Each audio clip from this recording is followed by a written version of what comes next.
If these things take over, I don't know whether I should be thanking Todd or blaming Batman. Here's a look at the brand new McFarlane Toys, DC Multiverse, Infinite Crisis, OMAC.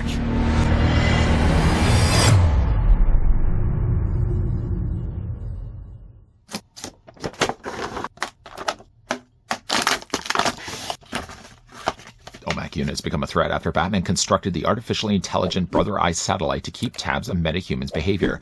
Corruption by Maxwell Lord caused Brother Eye to infect more than 1 million human agents with a nanotech virus and initiate a sweeping campaign against metahumans. Batman destroyed his creation during the Infinite Crisis, but the OMAC project lived on in form of its single surviving agent, Michael Cosner. The threat of an attack, and from an acronym too. Bummer. Before that, we get a closer look at the brand new Infinite Crisis OMAC. Let's take the tape measure. Actually, no, before we do that, first I'd like to thank the folks over at McFarlane Toys that did provide this sample. You like OMAC? I love OMAC. I'm so glad before this line actually exhausted itself that we actually got ourselves a pretty cool OMAC, and all the more reason to buy a crap ton of these. The Army build them. I might see myself maybe buying at least 2, 12, 37 of these. Okay, maybe that's a little too much. How about, though, in the meantime, we just take the tape measure and figure out how tall this figure is going to stand before we bring in the league that the OMAC has to get rid of. For how tall OMAC's going to be, if I can actually hold on to things here, if we go right to the very top of his Mr. T mohawk, then you're looking at the figure being about 7¼ inches in height, or about 18 centimeters tall. The Omni-minded community, the observational metahuman activity construct, or if you prefer, the one-man army corps, has had many names and many numbers. I mean, certainly, again, he's also quite big, too. If we bring in League member and League leader Superman, you can certainly see, though, that OMAC would be quite the large bot to have to contend with. Could we all maybe blame it on Batman? I think we should probably blame it on Batman. If ever there'd be a reason to blame Batman for anything, it would probably be for the creation of the OMACs.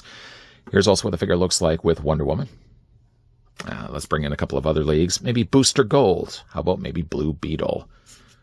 Let's bring in also Hal Jordan, Green Lantern. Boy, we're filling up things real fast, aren't we? Well, I got a lot of league. Let's also bring in maybe Wildcats back in the back there. Let's also bring in Cyborg, and also back in the back, let's also bring in Firestorm. I guess we were going to play the blame game. We should probably also blame Buddy Blank. Let's not blame McFarlane for the fact the figure does come included with a trading card, or the fact he also comes included with a display stand. First, though, the trading card. Boy, that's a nice looking image of OMAC. You know, I feel like this could be also an opportunity. I mean, now that really they've got the build of the body, could you maybe entertain the idea? I could entertain the idea of getting platinum editions of these guys in battle damaged states. Why am I circulating my finger around the front of him? Let's instead, though, look at the card. It says Infinite Crisis. This was really, I think, at the peak. I was collecting comics way back in the day. On the back of the card, it says that, well, it gives us at least the read-up of OMAC. It's unapplicable. Unapplicable. That's what it says for his name. It's a fairly chunky read as well. You have taken the time. You could have also read this for yourself. I've really beaten you to it. I've done it already for you, so there's no real need to waste your time. Spend the time instead to look at the display stand. Do we have to spend a whole lot of time looking at the display stand? No, we don't. I'm not going to. I mean, I could just have this standing here for the next 15, 20 minutes. You guys would get bored. I would get bored and tired of holding this. Instead, let's talk a little bit about the fact the DC logo is branded down below. Walking distance, if you have tiny little feet, that is. Duck, maybe rabbit, maybe even a mouse. Small mice feet. Have to walk a little further to get to that peg. That peg, by the way, can plug into either one of OMAC's feet. A little over top, a little over top. The figure does also come included with these tentacles. Now, we did, in fact, get these before. It was with a Batman. I'm drawing a blank right now as the name of the Batman. It's going to come to me. Or at the very most, somebody's probably just going to tell me down below in the comment section. We only have really one of these. I would have loved if we could have maybe had a pair. Then, of course, you could have swapped out the hands on both sides, not just one. If you did want to swap out the hand. Well, it's actually rather interesting, though, about the tentacles is that these are actually more of a translucent purple plastic. Not really that waving my hand behind that is going to be any bit of the indicator, but it is using a translucent plastic. Now, on the ends of his hands, actually, he does have a gripping. Can we just say he? I'm going to say it. It does have a gripping hand. It does also have a gestured hand. And it doesn't really matter, really, which hand you want to remove. Let's remove this hand here. It's not going to really be grabbing onto anything anyways. Just take, though, these and attach this onto this. Now, while you're doing this, of course, the peg is going to sway back and forth. You want to kind of make sure you get a good grasp, a good handle of that. And that's what it's going to look like with the OMAC now, with these squigglies sticking out from its forearm. One thing, unfortunately, though, is that they did choose to use a lighter lilac-colored peg. So like every other color that's around the OMAC isn't going to be quite the same color, and really even this isn't either. It's not going to be the same color as the peg. That's kind of really a small problem. What a bigger threat, though, this guy certainly would be. I love the look of the OMAC. Now, here's my memory of OMACs. Not only, though, extensively collecting every issue I could find of Infinite Crisis, but on top of that, back when I was collecting Justice League figures, and you can get them pretty cheap, those little cartoon figures. Did you know this? And you probably didn't, because this is the first time I'm saying this. Actually, I had bought a whole bunch of cheap League members. I think it was actually Wave Rider. Wave Rider was a good figure if you want to make a Captain Atom or if you want to make OMACs. Needless to say, I made both, and I was selling them online. Now you know. This horrible secret I've been keeping this whole time. Face sculpt, though, for OMAC is classic. The big giant, of course, eyeball.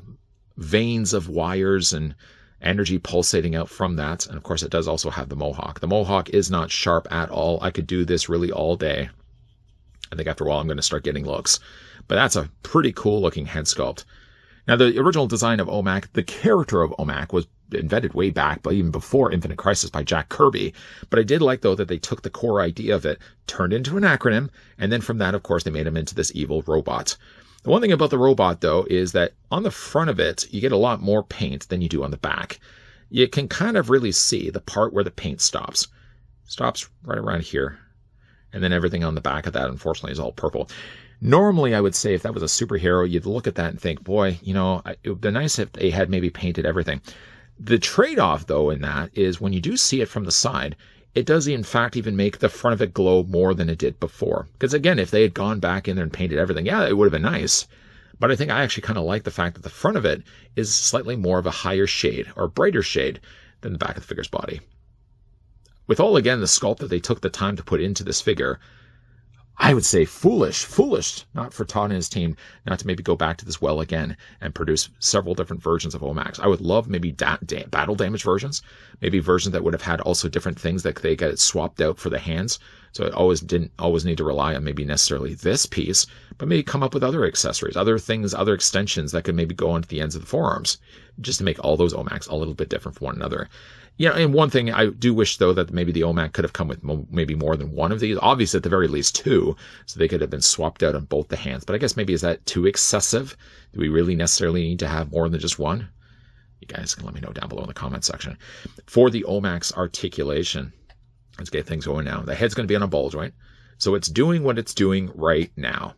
It's also going to do this. Not much. It also can look down. It can actually look down, to be fair, a lot better than it can look up. When it gets looking up, that's as far up as it can actually go. The top of the torso is on a full ball joint rotation. Further from that as well, there's also a ball joint at the base of the abdomen. Now, granted, that it's going to have these larger, the trunks are going to stick out a little bit wider than the rest of the body. But I don't think, for especially this being a bot, I don't think that's a bad thing at all. The arms rotate all the way around. Of course, you can hinge them out comfortably, easily enough, even beyond the point of 90 degrees. The figure does also have a bicep swivel, double hinge on the elbow. I love even, again, the attention to detail that they went in for the elbow joint alone.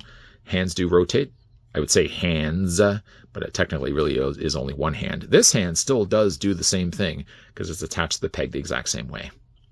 Legs split, and by splitting, they also have ratcheted joints. I don't know if you can hear that or not. Could you maybe hear for the fact that the legs do move forward and back? I guess that's more me just telling you that they move forward and back. There's a little bit of a swivel. Not much, though, at the top of the thigh. Double hinge on the knee, which is nice and tight. And then it has ankle articulation and it has an ankle rocker as well.